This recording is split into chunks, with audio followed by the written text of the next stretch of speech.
It says it is impossible, but New Zealand is trying anyway. New Zealand has no native land mammals other than bats. For around 85 million kind years, of these box. islands were so This will remote see. that the rest of the world's mammals just never made it here.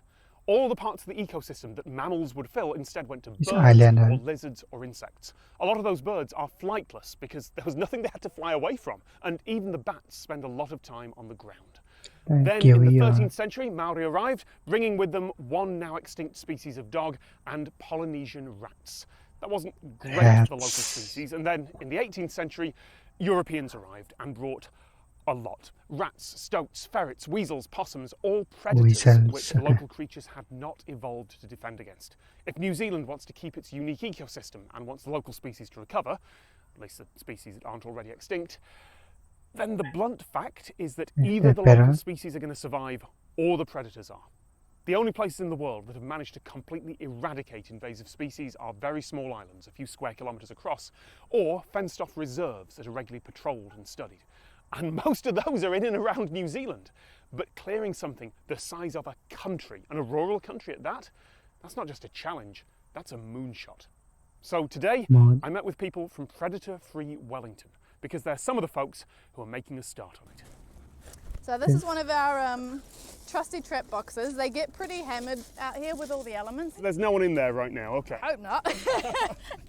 No, it's still set, still baited. Okay. And then we've got a bait station there too. It's basically toxin. So this is basically a very secure plastic box. It's locked closed so that pets and children, that sort of thing, can't get access to the bait inside. And then in here we've got a toxic wax block. Oh, you're just touching that. Yeah. Well, to people or even cats and dogs would have to eat a huge quantity of this for it to have any effect. Whereas a rat only needs really 5 grams or so for a lethal dose. Wow. So it makes it a really effective tool. There's also an antidote. And that is presumably delicious to rats. Yeah, they tend to love it. I don't know what the flavour is in there. That's a cereal-based bait, basically. Right. And then this other one here is kind of interesting. We'll wait for the plane. We're filming the video, huh? Right next to the airport. This is called DTEC, so it's a non-toxic type of bait, and rats love to eat it, but the reason we use it is because it actually glows under UV light, bright green, and so they'll eat this and then their droppings or their urine or even their insides will glow. And so for us in our barrier system, it means that if we detect a rat along here somewhere or we catch one in a trap, we can work out where it's come from, basically. Right. So that peninsula is free of rats? Yep, just about. That section isn't? Yep. And the buffer is right now the airport and this bridge here? Yeah, so the airport provides a really nice natural buffer area because rats don't particularly like to be out in the open where it's super exposed, and so we don't see much evidence of them crossing that big concrete expanse. So the plan is, start at the edge of the Miramar Peninsula, eradicate the predators there and then establish a buffer zone, and then keep pushing that buffer zone back and back and back and back until eventually there are no predators left in the whole of Wellington. We've got about 5,800 traps in our network and then about 6,800 bait stations of varying types. The trap to me just looks like a box with a hole in it. Exactly. And like if the rat can get in, how does the rat not get out? It's basically an entrance on one side and the mesh at the other side they can see through, so it looks like a clear run for them, which we've found makes them more likely to go inside and investigate. And then we've got some lure inside as well, so there's a paste that just smells really good, and so they'll go in for a nosy. I can whip this open, there we go. Oh, okay. So it's a pretty grunty trap. Yeah, in my head, up until this moment, I was like, oh, it's a trap. The rat goes in, the rat gets trapped, you release the rat. So no, you don't. Yeah, no, this is definitely a lethal trap. Yeah. Yep, and it's humane certified to the New Zealand standards, so we basically want traps that the animal's not going to suffer more than it needs to. It's going to be pretty instant, pretty powerful. I can give you a demo of setting it off if you'd like. Yeah, absolutely. I mean, it's kind of really brutal calculus, isn't it? You just, either the rat dies or the unique species here dies. Unfortunately, yeah. I mean, it's never nice to have to kill animals, and rats I've got a lot of respect for them. They're great creatures in their own right, but unfortunately they just can't coexist with our native species. Good. So I can give this a demo. So I'm just going to use my gloves because they're nice and soft and lob them in, and hopefully that will set it off. 2, 1. There we go. Okay. Yeah. So it's pretty punchy. That's going to be messy. Yeah. Yeah. How often do you have to clean one of these out? Not very much these days, thankfully. Along here it's still Yes. reasonably rare, but we do catch probably about This time. 3 rats each time we service this barrier system. On the peninsula we're catching a lot less rats now, which is nice, yeah, especially in this hot weather. You really do have to be so careful. Oh yeah.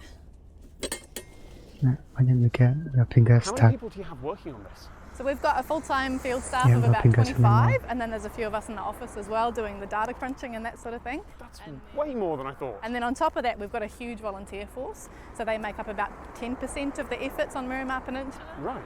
And it's government funded, presumably? Yeah, a lot of it is. So it's a big collaboration, this one.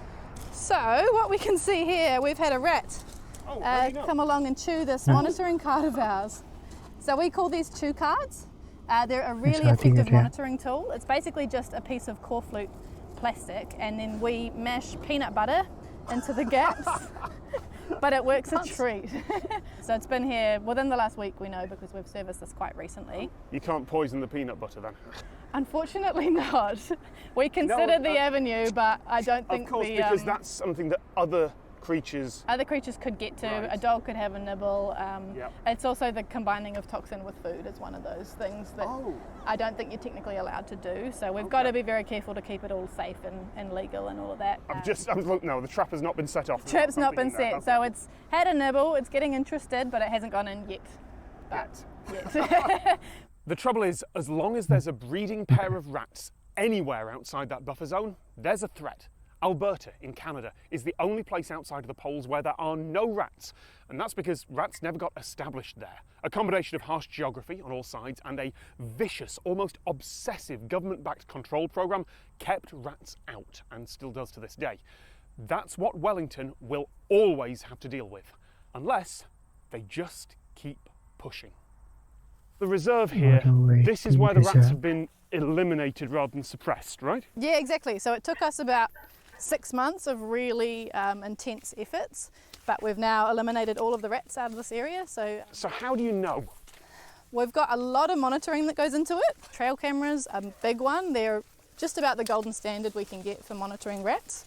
You can see there's one just tucked down in here. Oh, spot the city boy. Oh, okay, yeah. So they're camouflaged to blend in as best they can so that the rats don't notice them, and it's pointed at motor lure. It's basically got a syringe of mayonnaise inside with a little motor, Sure. Okay. and once a day it Mayonnaise, basically pushes out a mil of mayonnaise from this syringe. Without us having to come here every single day, it's keeping a fresh food source and a fresh lure for these rats. And anything that comes to eat it. Gets caught on camera. automatic. Right. Yeah, it's a really effective way of basically telling us if there's any rats left in an area, and rats seem to love egg mayonnaise, so it works pretty well. And are there any left? Not in here. It's been a huge effort, but now we can safely say it's rat-free. Is it working? Well, it seems to. The statistics say that Seems animal to life work, is I guess. recovering on the peninsula.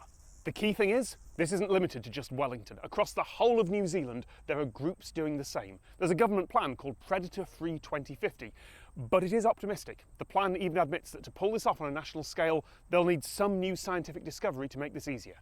And new scientific discoveries and ecosystem management are words that historically haven't gone well together. Do you think it's going to work? Do you think that they'll get New Zealand clear by 2050? I think they will, yeah. I think just looking at the progress we've made in the last couple of years already, particularly here, we've learnt so much in the last 12 months that if you extrapolate that out, I think we've definitely got a good shot at it. I think we'll crack it. Can it be done? Maybe, with enough money, time and human effort. And for my limited time here, I'd say that protection of the land and ecosystem, the Maori word roughly translated is kaitiakitanga. It seems to be part of New Zealand's national identity in a way I don't think I've seen in any other country I've been to. Towns, regions, sure, but never a country. If anyone can pull this off, it's going to be New Zealand. Okay. Quindi, just be col trap, I guess. To come in, video,